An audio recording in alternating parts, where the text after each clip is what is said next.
Hey guys, what's going on here? Noodle bringing you another video finally. It seems I've disappeared for a little bit. I've been really busy working on the s13 to get it sort of in a place that we've made a bit of progress with.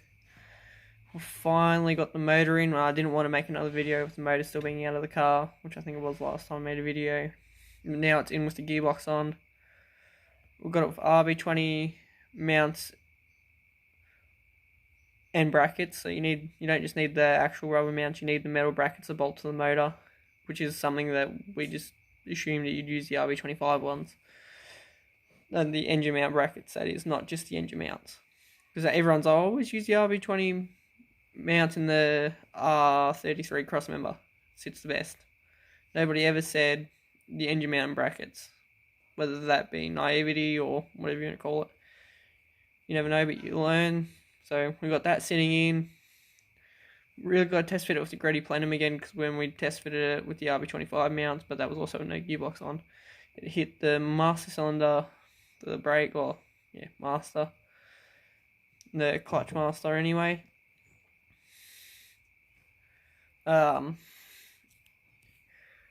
It is now blue. If you guys can see that, it's blue. Still got a lot to do, as you can see. The trans mount isn't in, which I think we'll be doing that starting next week. Maybe even tomorrow, never know. You cut out the internal part of the sunroof for more clearance, which I don't really think you'd need, but you never know. We've got to work out the wiring still and a lot of other things. So we put his rear arms in, so he's got rear coilovers now, because he had really poorly chopped springs, which were like, so you couldn't unload the car without the chassis rail getting stuck on a trailer. This is with wood underneath the back. It was ridiculous. Like, and with the coilovers, it can fix that issue. Like, I've never seen chopped springs that bad. Like, if you had a van, never seen Commodore's chopped springs, and they have like 3 or 4 coils left in the front, but it still actually touches both ends of the shock. This, you could probably put 4 fingers, if you probably fit about that much in before you hit the shock off the top of the spring or the bottom, wherever the spring was sitting at the time. There's a few other things going on that I've got cut knuckles in the 33, but I'm waiting on GK Tech extended tie rods for that. I will hopefully save up to get the tie rod ends. The high misalignment tie rod ends off GK Tech eventually, but don't have the money for that at the moment. Hopefully get the motor ready for a tune, but I want to work out, do I go big side feed injectors before going to the big rail for E85, because I don't think I'm going to run E85 on a stock motor. Or on a factory motor, even though, not until I blow this motor or does a head gasket, so I can just put new piston tops in it, so I don't have the RB25 ring lamp problem. Debating whether I do a head drain kit, but I really just want to get it tuned so it's reliable. Can always rebuild the motor afterwards and do this all again. Makes slow improvements.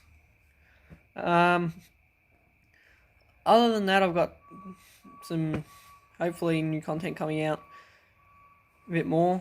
Jordan found out that the Sylvia has cut and shut knuckles when he got it. He had the car for 4 years and never realised, because again, 4.5 years. He's had this car almost as long as I've had the Skyline. I think he got it the same year I got the Skyline, towards the end. And I've had the Skyline for 4 or 5 years. Yeah, so I think he's owned this 1 year less than I've had the 33. So it'll be a big thing for this car to get running, so he can start drifting with me, and then we can actually start, hopefully, once he gets confident in the car. I'm excited to drift this as well, as he said he'd let me drift it since he drifted the 33. I'm curious to see how an S chassis will feel compared to drifting the 33. But everybody knows the S chassis just apparently drifts itself, so hopefully he doesn't have issues like mine has with power wise. But I think that's just because of my not doing it properly. Yeah, let me know if you guys like the S13 content. And if you were to paint the 33, what colour would you paint the 33 as what is maroon? So, yeah, don't forget to give it a thumbs up. Leave a comment below and share it with your mates because it really helps me out. Because I like making good content for you guys, and if I see the videos doing good about cars, well, my videos just in general doing good, gives me heaps more motivation. Yeah, peace.